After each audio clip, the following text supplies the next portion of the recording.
just now started Okay. hitting the button. We're going to talk about was it one of history's most interesting characters that Mr. Garrison's described? Yeah, Mr. most Dave Ferrie? important characters. Okay. So tell us about Dave. I mean, you can about his childhood, or can we go back that far, or where he came from? Well, he was actually born in Cleveland, so he Okay. grew up in Cleveland, Ohio, and he very religious man and very religious upbringing, and he really wanted to be a priest, Catholic priest. And the problem for him was that he had these homosexual urges that interfered with him becoming a priest. And so he was in seminary school, and basically he just couldn't finish and become a priest. It just never really happened. But he was a very religious man, and he eventually made his way to New Orleans. And became a pilot. I mean, learned how to fly and became a pilot for Eastern Airlines back in the early days of Eastern. Quite a good pilot, as I hear. And that's basically David Ferrie. I mean, he was a very smart man. He could play the piano. He could speak different languages. He was smart, but driven by religion. Really, he was that. I mean, I remember the movie touched on it, but he was that devout religious person. Yeah, and in fact, he really all the boys that he went with in New Orleans. I mean, he wanted to make sure they went to church. He advised many of them to become priests. He was very, very deeply religious. He was also an ardent anti-communist, but he wasn't. But he was also very, very pro integration. He was very pro. He really liked Kennedy's civil rights. He was very, very for civil rights. Now, I'm sorry. At Eastern Airlines, the movie said that he got for homosexual. Is that true? Is that why he was released from there?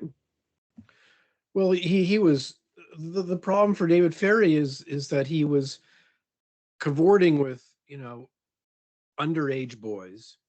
Okay. They weren't complaining. They were not, the boys were not the ones complaining. It was the parents who saw some of this. One boy ran away from his parents and ran to David Ferrie's house. And so it was the parents that sort of got him into trouble. In fact, the boys that, I mean, I'm not going to defend his behavior, but the boys never said anything bad about him. But he had a couple of indecent charges against him, crimes against nature charges against him. None, he was not convicted on any because the charges were either dropped or not prosecuted for a variety of reasons. But Eastern Airlines noticed that, and I think he gave a lift in a plane to an underage boy who was in the cockpit for a while. And so he was fired from Eastern Airlines. Yeah. And it was a very, very big thing in his life. But I want one thing clear, and I'm not trying to defend this character either, but we're not talking about 6-year-old kids. I mean, that Ferrie was. No, he wasn't a pedophile. He was a Yes. pederast, as somebody who likes boys who past puberty. He was into 15, 16-year-olds. And he taught them. I mean, look, I'm not going to defend his behavior, but he would teach them flying and taught them a lot of things. And he really was very, very nice to these kids. He provided a home away from home. There were parties. I mean, he really, he was nice to them. I mean, what can I say? I mean, it's just a truism. Now, the Civil Air Patrol, what exactly was that? Well, the Civil Air Patrol was sort of these groups of sort of military type instructors. It was like Boy Scouts, sort of military Boy Scouts. And so there were groups of teenage boys who were in the Civil Air Patrol who had instructors who would teach them on handling weapons and fighting and flying and a whole variety of things. And it was sort of like military. You had a uniform, and David Ferrie was an instructor there. And again, he got into trouble there as well, and was let go from the Civil Air Patrol. And he actually ended up starting his own unofficial Civil Air Patrol group because of that. But that was a very important place for him to meet boys. And there were a lot of parties at David Ferrie's house, after Civil Air Patrol. Is this what he did to earn a living after being go from Eastern Airlines to Civil Air Patrol, or what kind of work did he do? No, he didn't. He didn't earn a. Here's the thing about David Ferrie, and when he was let go from Eastern, he was making good income at Eastern Airlines, and when he was let go from Eastern Airlines, it plunged him into poverty. And he had some very, very lean years. And what conspiracy theorists don't seem to understand is that he was consumed with getting his job back. And there were hearings and letters, and he was doing in 1961, he was very active in the anti-Castro movement. But once he lost his job, that was the end of the anti-Castro movement. He then focused on trying to get his job back. And that consumed all of his attention. And as well, he was consumed with trying to find work and trying to do other things. And he had some very bad years. And that was the start of him, I would say, going downhill. His alopecia, he lost more of his body hair and his hair, and he wasn't taking care of his appearance. And it was the start of a downward progression in his life, all stemming from the loss of his job. Now, they mentioned in the movie, Dave had a lot of degrees from like these degree mill places. You know anything about that? Yeah, well, this all was with Jack Martin. I mean, Jack Martin was friends with David Ferrie, and one of the things for David Ferrie was, because he couldn't become a Catholic priest, he reached out to another sort of small Catholic sect and became sort of a priest in their Catholic sect, something like the Old Catholic Church of North America, as did Jack Martin. And so he became a priest in that church. And Jack Martin was very, very active in working with somebody in Toronto with a degree mill in getting fake degrees. And I think David Ferrie stumbled upon that. I think he wanted to expose Jack Martin, but Ferrie did get this priesthood from this small sect. Now, when he the other thing I was going to ask, Ms. Baker mentions, was he actually cure for cancer? Well, I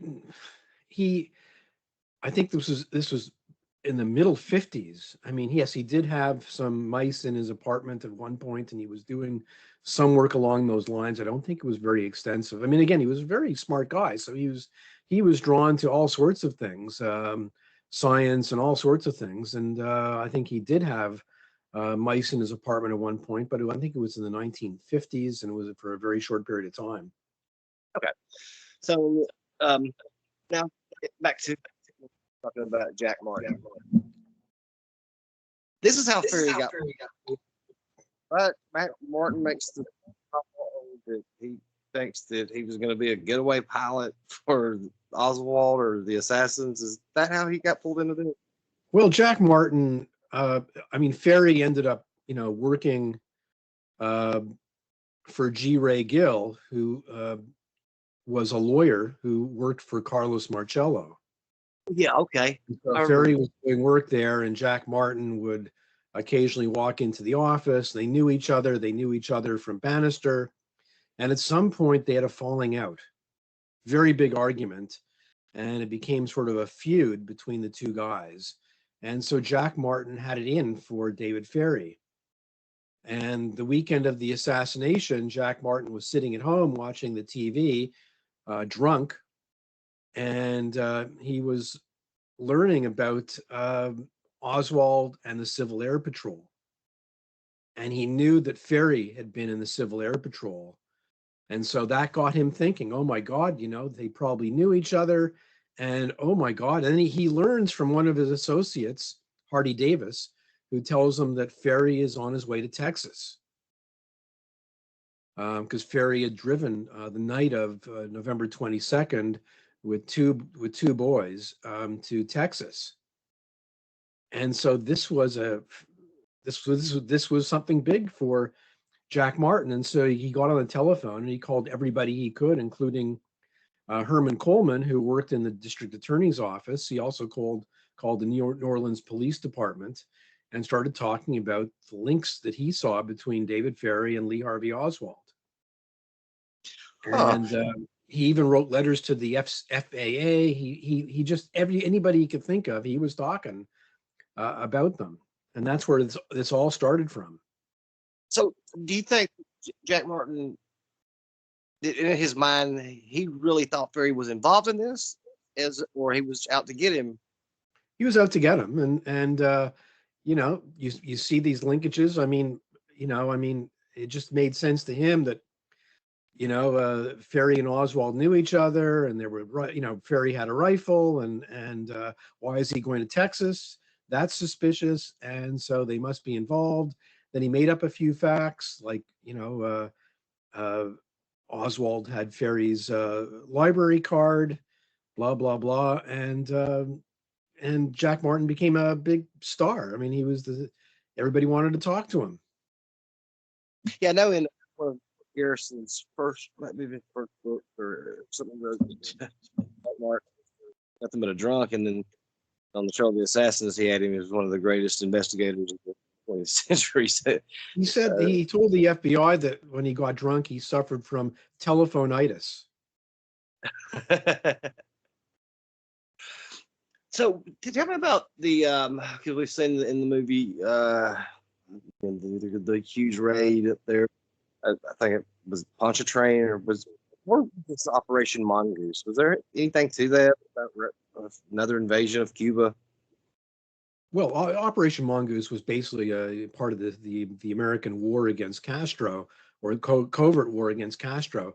The thing, and here is what conspiracy theorists get completely wrong about David Ferrie, is that once he was fired from Eastern Airlines, he stopped his anti-Castro Cuban activities. So Jim Garrison, Oliver Stone, they all believe in 1963, when Oswald was living in New Orleans, that he was involved in an anti-Castro Cuban training camp north of Lake Pontchartrain, and Ferrie was there. And this is just completely not true, because Ferrie was out of it. He was completely out of it at that time. He was consumed with trying to get his job back. And so this is where they really make their errors in looking at David Ferrie's life. Now, I should tell you why I know some of this stuff. I don't know if you've heard of Stephen Roy. I've heard the name, but I can't place anything familiar with it right now. Well, Stephen Roy was a researcher who decided many years ago that he was going to write the biography of David Ferrie. Okay. And he spoke to everybody he could find. He got every document he could find on David Ferrie, and he started writing this book. And unfortunately, before he could finish his book, he died. And the manuscript, one of my friends got a hold of the manuscript, and I have it right here. You could see it. The manuscript called Perfect Villain, David Ferrie and the JFK Mystery. Great title. David Ferrie was the perfect villain. I hope that this will be published sometime in the near future, but it's the best account, the truest account of David Ferrie's life by somebody who really did the research.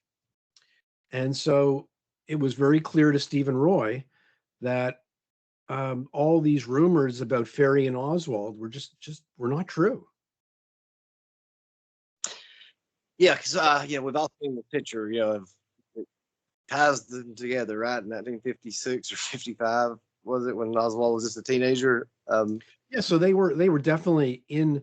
Oswald was in the Civil Air Patrol. There's a picture of him with David Ferrie. But look, Ferrie had 450 students over the years in the Civil Air Patrol. Oswald was there for maybe 2 or 3 meetings. And so when Ferrie was questioned almost 10 years, 8 years later, he didn't deny that Oswald was in the Civil Air Patrol with him. He said, looks familiar. I'm just not sure. I don't think so. Right. Yeah.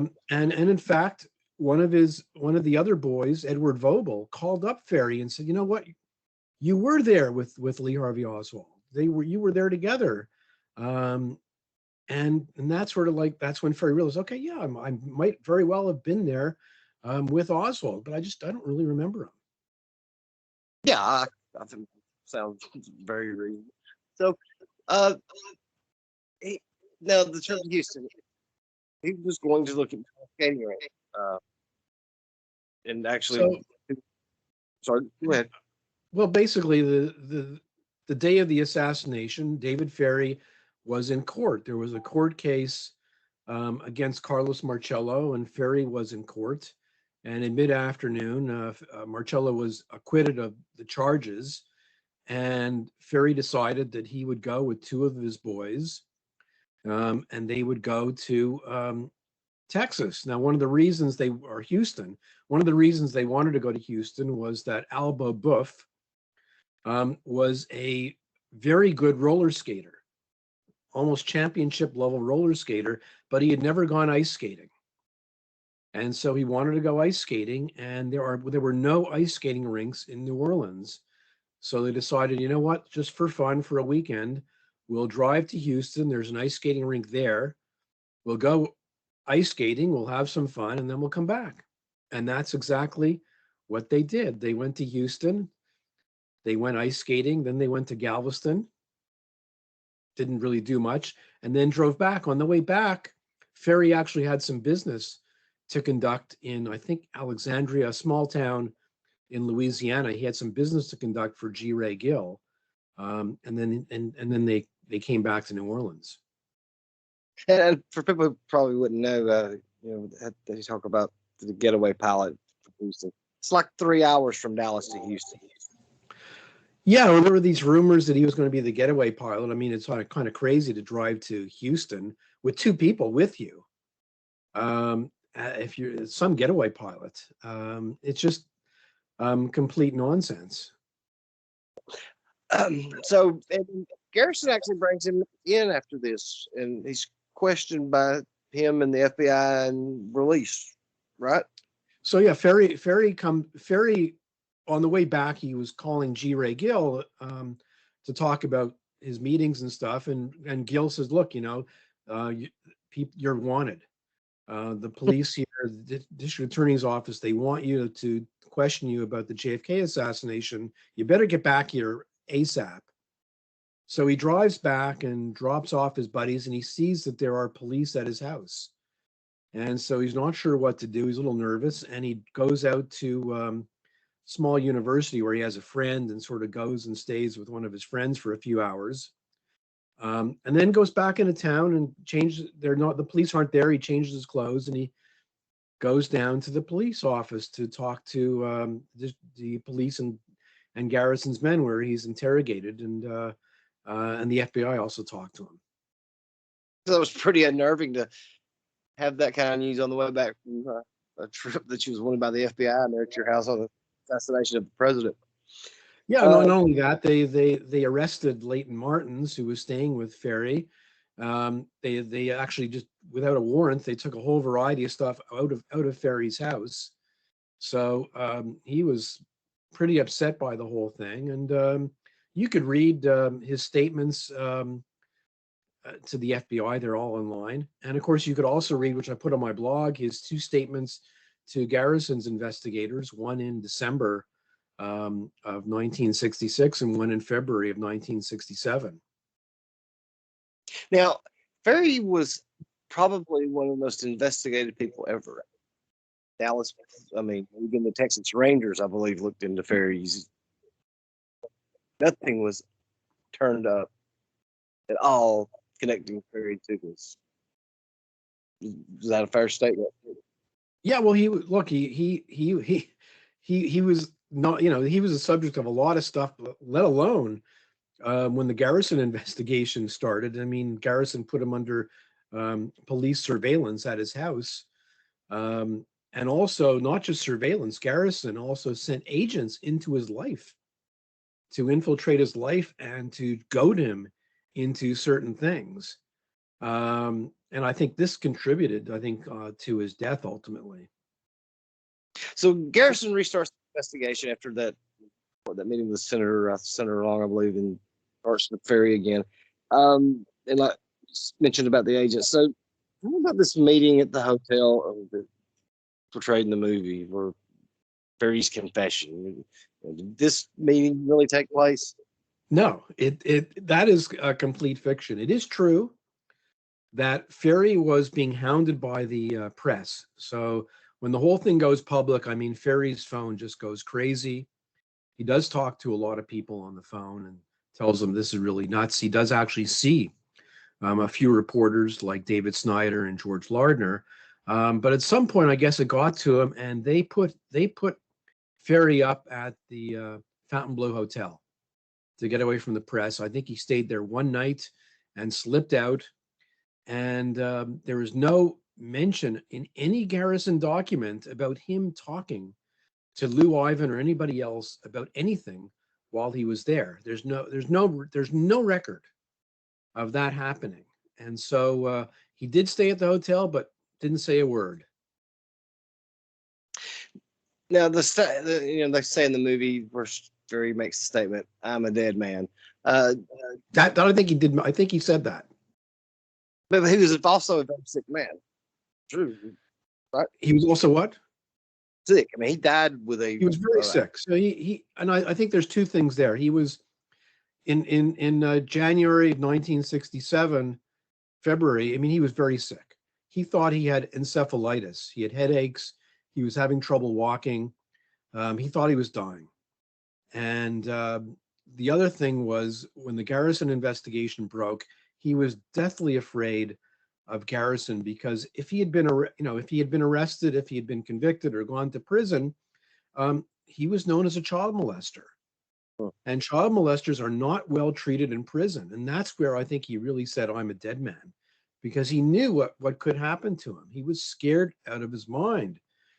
He also knew the power of Jim Garrison. And, truth is not a great defense when you're dealing with somebody like Garrison who could still convince people you're guilty and send you to prison. Well, they said that Garrison was, within a week or two, they planned to indict Ferrie. Is that true? And if it was, I mean, it was just a circumstances that happened when Ferrie died, No. natural cause. There was no suicide. Garrison, before this all broke, I mean, Garrison told Ferrie, I'm going to subpoena you to testify before the grand jury. Okay. And he did subpoena him to go testify before the grand jury, and David Ferrie showed up. And when he showed up for the grand jury, I think this was in December '66, before everything broke, Garrison's men escorted him to Garrison's office. He did not testify before the grand jury. He was interviewed by Garrison's office and then released. And what does Ferrie do once he leaves Garrison's office? But think about it, this is amazing. He goes to the FBI and he tells the FBI, "Look, here's what Garrison is doing." Now, if you really were involved in the JFK assassination, I don't know whether you would run to the FBI. Absolutely not. Right after you've just been interrogated by the district attorney, but he does, and that's what he tells them. And so I don't think Garrison ever planned to indict David Ferrie. What would he indict him for? Perry Russo had not shown up. He had no evidence against David Ferrie, and David Ferrie was still alive and could deny everything. So I think Ferrie's death was sort of a good omen for Garrison, and that allowed him to actually proceed with the case. So there was no murder or suicide for because he left the two unsigned suicide notes, right? Well, he left 2 notes. Look, he felt he was dying, and they're undated notes. We don't know when exactly he wrote them. He felt he was dying. It's not unusual. If you felt you were dying, you might leave a note for some. There's nothing in there that indicates suicide. And David Ferrie had a full forensic autopsy, and he had a berry aneurysm in his brain, and further evidence that it was all natural causes. There was evidence of an earlier bleed in his brain they found in the autopsy. So he did not commit suicide, and he was not murdered. So if Ferrie had been in good health and hadn't died, Garrison really wouldn't have had an indictment on Shaw then. Well, yeah, I think look, if Ferrie had lived, I think that the whole case would have fallen apart because he had nothing on anybody, and the whole Ferrie lead that he had was going nowhere because he had nothing. And so I think that would have been the end of it. And in fact, when Ferrie died, Garrison's staff members told Garrison, you know what? You could drop the whole thing. You can walk away, say that your chief suspect died. I was on to solving the case. It's over, and just walk away. And he said, are you kidding? I'm going to solve the crime of the century. Forget it. So Garrison could have walked away at that point and seen as a hero, wrote books like he wanted to, and rode off into the sunset as a hero. He would have been a hero, and they would have been well on his way to becoming senator or something, or governor or some other big public office. Instead, he takes this case further. So the movie portrays Shaw and Ferrie as companions running around.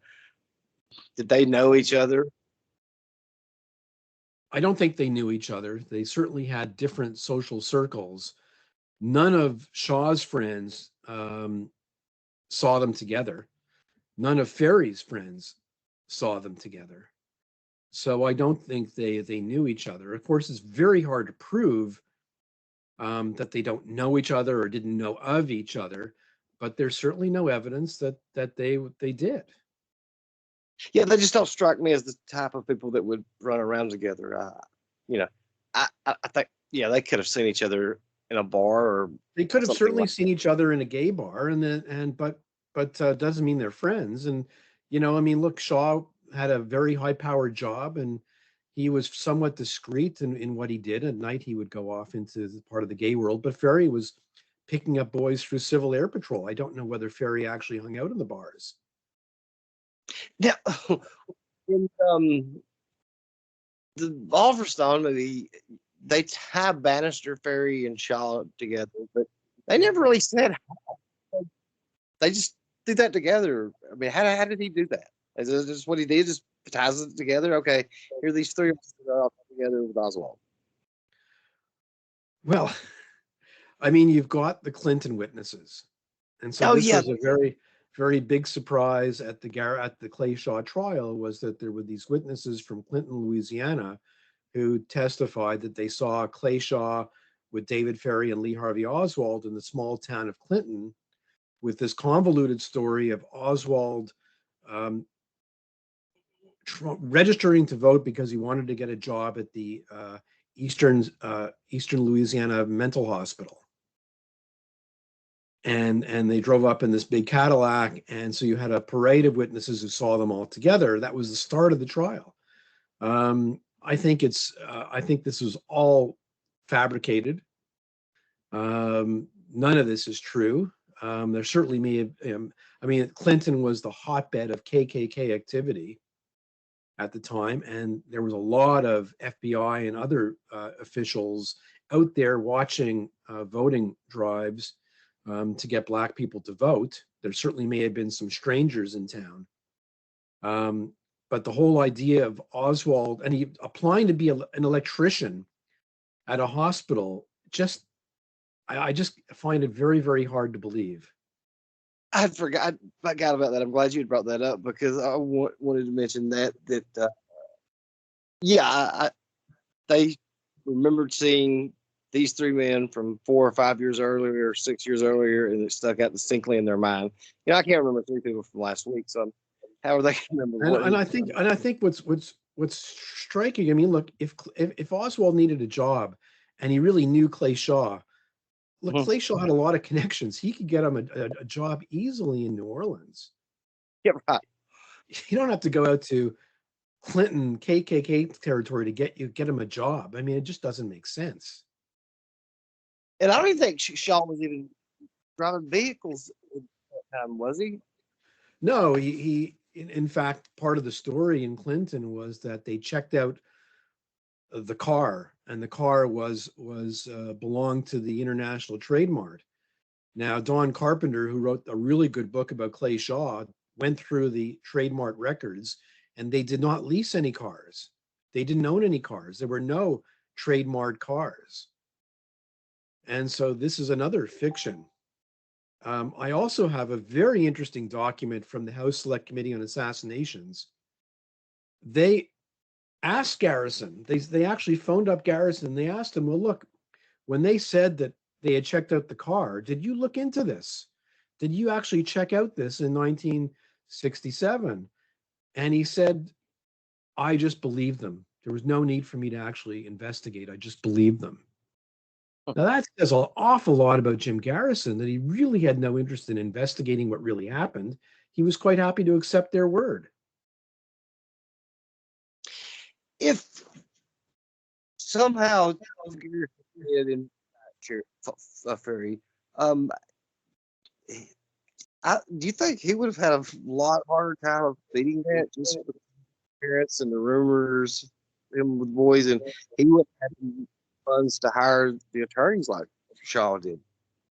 Well, absolutely. I think he realized that look, it's not great. He's already a child molester, and if you were further outed more information about him being a gay, homosexual back then. I mean, that's why the book that Stephen Roy wrote is called Perfect Villain.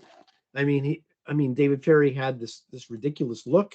He had this crazy wig, these eyebrows. He was a child molester. I mean, he is a great villain for people to hate, and it would have been quite easy for Garrison to prosecute, given that already people were starting to really hate the man. And it's from everything I've read, Ferry was actually a really nice man who would go out of his way to help people do change the tire or anything. Yeah, he was a very nice. He was the kind of guy, if you had a flat tire at a restaurant, he would go out and change your flat tire.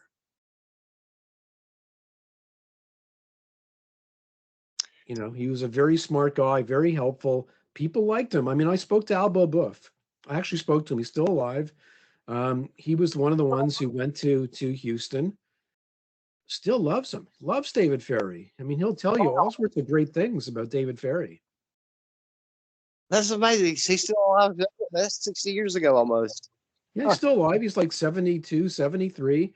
He was a young guy back then. And, he told me a very good story. Garrison was saying, oh, how could David Ferrie drive this car to Houston? It was a very, very big rainstorm, all this rain. How could he drive for hours through a thunderstorm? And Alba Buff told me, said, you don't understand. He said Ferrie was fearless. He would fly the plane right into thunderstorms. He didn't care. He would fly through thunderstorms to get to where he wanted. He was fearless. So to think that he wouldn't drive through some rain is just pathetic. So there goes. I mean, story on Dave Ferrie will always, I guess, be there as the chief suspect, because today people are still. I mean, they have Dave Ferrie convicted of almost as guilty as Shaw is. Yeah, and the one question I ask people, how is David Ferrie connected to the JFK assassination? Just tell me. What is the connection? You and that they'll stutter. They have nothing to say. Yeah, because I've seen it on all the forums. I mean, they have this man vilified and convicted, and that's why I really want to talk about him, because he was to me, as much of a victim in this case as Shaw was. He just never went to trial. He was very much a victim, and I think that what really stands out for me is the surveillance on his house and the agents infiltrating his life. And his life was tough enough already, and Garrison was putting him under a lot of pressure, an awful lot of pressure. He knew the power of Jim Garrison. All his friends were being called. I mean, it was really, really tough, and he was a sick man. And I think this this stressed him out even further, and quite possibly contributed to his death. And he was in Ferrie was only what, late 40s or when he died. It wasn't that old of a man. No, he was a very, he was late 40s. Yeah, he wasn't very old. I imagine that would put a lot to it. So, what should people take or remember about Dave Ferrie? What would you add to it? That's all the questions I have. I mean, well, I love that title, Perfect Villain. I mean, I'm amazed at the perception that he was this evil character is so out of whack with the real David Ferrie. And he just wasn't, and he had no involvement in the assassination. And I think it's kind of sad. I'm really hoping that this book can get published in the next couple of years so that people can really read the truth about him. It's very important. If published and read it, what I've seen in these things doesn't matter. There's still people are still have these guys convicted and evil. They give more weight to them, their guilt, that they don't put the same preponderance of Oswald's guilt. I mean, yeah. Oh yeah, I mean, I find it amazing. I mean, Shaw actually went to trial and was acquitted, but they'll complain bitterly that Oswald didn't get a trial, and they still think Shaw was guilty. I mean, here's a $64 question I ask people on Facebook. What evidence did Jim Garrison have when Clayshaw was arrested that he conspired to kill JFK? What did he have when he was arrested? And nobody will answer that question. They will avoid it like the plague. Yeah, I mean, I've seen that so many times. I mean, they don't give the scales of justice are just so unfair. I mean, you even have James Eugenio answering that question, saying we don't know because Garrison's files were destroyed. We don't have the files. Well, come on. His answer. That's one of his answers. I mean, it's ridiculous. What is it? What does he think about Ferrie? Is he have Ferrie convicted in this massive plot as well? Oh yeah, of course. I mean, this is a standard part of the silliness of the Garrisonites that Ferrie was. Training.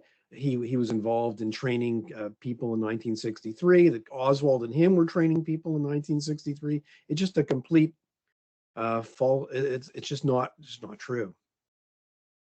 And the I forget the did the Perry Russo did put Ferrie at Shaw's apartments when he's up under the sodium pentanol or whatever they call it drug? Well, Perry Russo did know David Ferrie, although it's really unclear how good friends they were, because the other friends of David Ferrie didn't really know Perry Russo. But Perry Russo only came forward after Ferrie was dead. And then he only under sodium pentothal and hypnosis did he tell this story of the party at David Ferrie's house. When he was first interviewed in Baton Rouge, before Garrison got to him, he did not talk about Clayshaw or Clay Bertrand. He did not mention a party. He just talked about that David Ferrie had talked about, wishing Kennedy was dead. Now, is that true? He was anti-Kennedy, or was this? I mean, he hated Kennedy because he was an anti-communist. He felt that Kennedy had let everybody down after the Bay of Pigs, etc. He did like Kennedy's race relations and integration policies, But yeah, he was an ardent anti-communist, David Ferrie. So he was upset after Nothing wrong with that. There's nothing wrong with hating communism. Right. Yeah, I understand. I mean, there's people. There's lots of presidents that's been hated by many people. And it's just for communism. Um, I guess that's the only thing I could think about. Oh, did after Ferrie died, was he interred in Louisiana, or did they take him back to his? No, he is buried at a cemetery somewhere in New Orleans. I'm hoping that I don't know if you're going to come along. We're planning a trip in March to go to New Orleans. I've forgot to ask about that, but when they asked me last summer about it, I said, "Oh yes, most definitely. Let me know when it's going to go," because he was asking me. Bill asked me about the time to go, and mentioned in May or June. I said no. I said I would go right after Mardi Gras, probably March or latest April, because it's going to get hot. Yeah. I lived in New Iberia, which is about an hour away, and halfway between there and Lafayette. And before I moved, people were talking about how hot. And I said, "Yeah, I'm from Alabama. It's just like in humidity between Alabama and Louisiana, there's no comparison." Yeah, so yeah, we're gonna go, and if we have a van, we'll be able to go to Clayshaw's grave and David Ferrie's grave, and then we'll go to Camp Street and Magazine Street, and the dates actually been picked out yet? I'll go and get the room. No, we don't have the dates yet. And plus, we're gonna eat very well, so we'll have really good food. There's something about, Cajun food. That's some of the best cuisine I've ever seen. What? People from New Orleans or Louisiana. I was talking to a friend the other night. I said, they're just a different breed of folks. You just can't explain it. I was selling trailers down there, and there was this lady. She stopped in, but she was trying to leave as soon as she got there. I can't sell them if I can't get her in the office. And I went, "Well, just come in here for 5 minutes. Maybe stop being on the stock." She said, "No, I gotta go. Why do you have to go so quick?" She goes, "Well, I just ran over a turtle and I gotta get home and make gumbo." Right. And I was like, "Great, so we're gonna go have roadkill." And he's dead serious. But yeah, that's to the to Louisiana. It's some of the best. And then for the people, they're like, I have to make sure I don't go in there, because if I go into Harrah's, then I'll be in there for 18 hours. Right. The last time I went down there, I sat down and one of the machines, and I won $1,700. And first, over the next 2 days, I lost that $1,700 plus 2,000 more.